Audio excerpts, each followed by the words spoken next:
नमस्कार साथियों, स्वागत है आप सभी का एक बार फिर से आपके अपने YouTube चैनल में। दोस्तों, आज हम चर्चा करने वाले हैं कक्षा 10 विज्ञान के अंदर कार्य पुस्तिका वर्कबुक के बारे में। जैसा कि आपको पता है, इसी चैनल पर हमने कार्यपत्रक 1 से लेकर के कार्यपत्रक 50 तक कंप्लीट की वीडियो की प्लेलिस्ट बना रखी है। तो इसको देखने के लिए आपको चैनल को सब्सक्राइब करके प्लेलिस्ट वाले सेक्शन में जा के कंप्लीट उसको देख सकते हो। आज हम चर्चा करेंगे कार्यपत्रक 43 के बारे में 43, जो कि अपने चैप्टर नंबर 13 विद्युत धारा का चुंबकीय प्रभाव इससे रहने वाला है। प्रश्न नंबर 1 की हम बात करें, विद्युत रोधी पदार्थ के 3 उदाहरण दीजिए जिसमें से विद्युत धारा प्रवाहित नहीं हो सकती। प्लास्टिक, कागज और सूखी लकड़ी। इसके अलावा भी आप रबर इत्यादि उदाहरण दे सकते हो। प्रश्न नंबर 2 की अगर हम बात करें, विद्युत जनित्र का मुख्य कार्य क्या होता है। विद्युत जनित्र जनरेटर बिजली बनाता है ना, कैसे बनाता है? यांत्रिक ऊर्जा को विद्युत ऊर्जा में परिवर्तित करना। ठीक है। प्रश्न नंबर 3 की अगर हम बात करें, विद्युत चुंबक में क्रोड सामान्यतः किसका बना होता है? तो क्रोड बना होता है नरम लोहे का।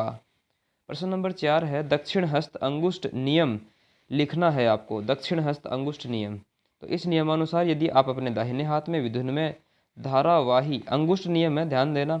दक्षिण हस्त के 2 नियम हैं, एक तो फ्लेमिंग का दक्षिण हस्त नियम और एक दक्षिण हस्त अंगुष्ठ नियम। अंगुष्ठ के अंदर अंगूठा रखना अपने को इस तरीके से।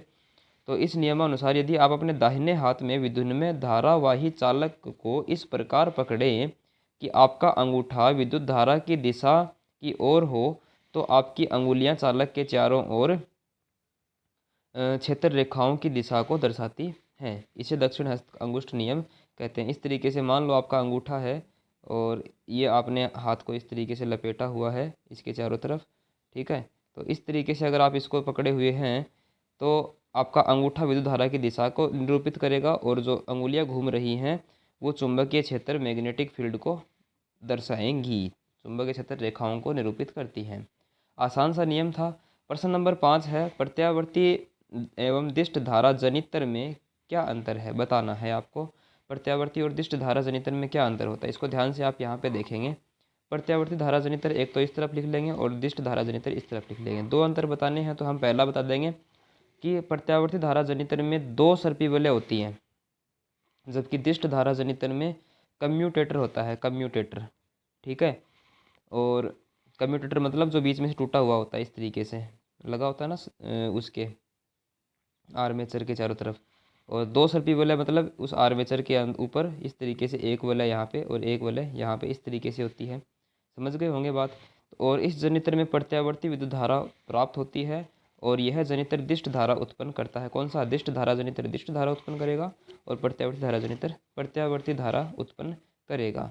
नेक्स्ट प्रश्न नंबर 6 के बारे में हम बात करें, चुंबकीय फ्लक्स से आप क्या समझते हैं? चुंबकीय फ्लक्स, चुंबकीय फ्लक्स मतलब कोई भी अनुप्रस्थ काट क्षेत्रफल है, इसके अंदर से जितनी चुंबकीय रेखाएं गुजरेंगी उन्हीं की संख्या को हम फ्लक्स कहते हैं। देखो तो इसकी परिभाषा ऐसे लिखेंगे, किसी चुंबकीय क्षेत्र में पृष्ठ के लंबवत गुजरने वाली कुल चुंबकीय बल रेखाओं को ही चुंबकीय फ्लक्स कहते हैं और इसका मात्रक होता है वेबर।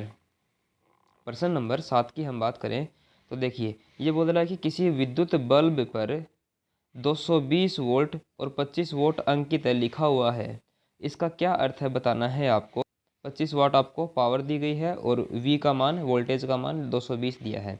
2 चीज़ें अपने पास को, जिसको मैंने यहाँ पे लिख लिया है और अपने को पता है P = V × I होता है। तो I का मान क्या हो जाएगा? P/V हो जाएगा। ठीक है। और P का मान 25 है और V का मान 220 है। इसको रखेंगे और यहाँ पर इसको सरल करेंगे तो अपने पास में आएगा 0.113 एम्पियर। मतलब इस बल्ब के अंदर से मैक्सिमम धारा ये जा सकती है। ठीक है। इससे ज़्यादा जाएगी तो वो फ्यूज हो सकता है।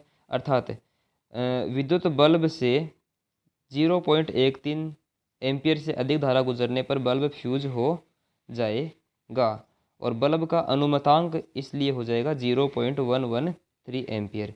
इसके अलावा आप यह भी कह सकते हो कि अगर उस बल्ब, इसके ऊपर ये लिखा हुआ है तो आप ये बोल सकते हो कि बल्ब के अंदर से 220 वोल्टेज धारा जाने पर वो इतने वाट ऊर्जा, 25 वाट ऊर्जा की खपत करता है।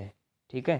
तो इसका मतलब ये भी है। और लेकिन हम थोड़ा और डिटेल से जानना चाहिए तो मेरे ख्याल से ये क्वेश्चन में यही पूछना चाह रहा है कि इसका अनुपातांक क्या होगा, वरना ये तो कोई भी बता सकता है कि भाई 220 पर काम करेगा तो इतनी वोट ऊर्जा खर्च करेगा, ये तो कोई भी बता सकता है। ठीक है, तो इस प्रकार से हमने आंसर कार्यपत्रक 43 कर लिया है। तो आगे हम चर्चा करेंगे कार्यपत्रक 44 के बारे में, जो कि अपना होने वाला है चैप्टर नंबर 14 से। अगर आपको ये दी गई जानकारी कार्यपत्रक 43 तक समझ में आया है और कंप्लीट प्लेलिस्ट देखनी है तो आप चैनल पर जा करके चैनल को सब्सक्राइब करके बेल आइकन को दबा लीजिए, जिससे कि नेक्स्ट वीडियो का नोटिफिकेशन भी आपको मिलेगा सबसे पहले। वीडियो अच्छा लगा तो वीडियो को लाइक करें, दोस्तों के साथ, 3 ज़रूरतमंद दोस्तों के साथ ज़रूर शेयर कर दें। मिलते हैं अगले वीडियो में, तब तक के लिए धन्यवाद।